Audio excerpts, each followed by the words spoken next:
NDSA రిపోర్టుపై మంత్రి Komatireddy Venkatareddy react అయ్యారు. ఆ రిపోర్టుపై కేటీఆర్ కు అవగాహన లేదని, ఆయన మాట్లాడకపోవటం మంచిదంటున్నారు. ఎన్డీఎస్ఏ రిపోర్టు తాము బయటపెట్టలేదేమన్నారు కోమటిరెడ్డి.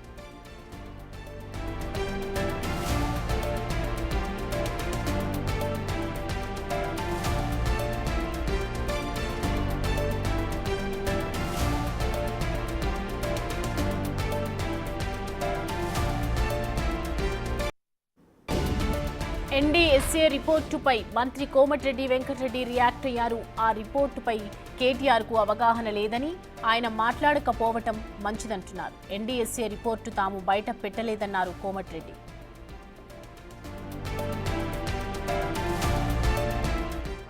ఏం మాట్లాడినరు అంత డిజైన్ మరి చిన్నదేదో జరిగింది, ఆ చిన్న జరిగిన దాని గురించి చేసుకునే దానికి అని చెప్పి ఇవాళ ఎన్డీఏ రిపోర్టు ఈ బీజేపీ కాంగ్రెస్ రెండు ఒకటి అందుకని కావాలని ఇవ్వలేదు. ఎస్ఎల్బీసీ మీద ఎందుకు ఇస్తలేరు ఎన్డీఎస్సీ అన్న. ఎస్ఎల్బీసీ మేము 33 కిలోమీటర్ కంప్లీట్ చేస్తే 10 కిలోమీటర్ కంప్లీట్ చేయలేని వాళ్ళు దానికి దీనికి పోలిక పెట్టి ఏదో డైవర్ట్ చేయాలని. ఇది ఎన్డీఎస్సీ వాళ్ళు ఇచ్చింది. మేడిగడ్డతో పాటు అన్నారం సుందిల్లో కూడా ఉండదని తెలిసి అందరికీ తెలుసు. ఆ రిపోర్టు ఎప్పుడో రిపోర్ట్ వచ్చింది, అది ఇప్పుడు బయటకు వచ్చింది ఆ రిపోర్టు. దాని మీద కేటీఆర్ గారికి అవగాహన లేదు కాబట్టి దాని గురించి మాట్లాడకపోవడం మంచిది. రేపు తర్వాత తప్పల్లో మీరు రిపోర్ట్ చూడండి. మేమేంటది కూడా వాళ్ళే రికమెండ్ చేసిండ్రు. నిన్న మీరు చూసిండ్రు మేడిగడ్డతో పాటు అన్నారం సుందిల్లో కూడా ఉండదు అని చెప్పి వాళ్ళు క్లియర్గా ఇచ్చిండ్రు. ఆ విషయం మాకు 6 నెలల కిందనే మాకు కేంద్ర ప్రభుత్వం ద్వారా మాకు తెలిసింది.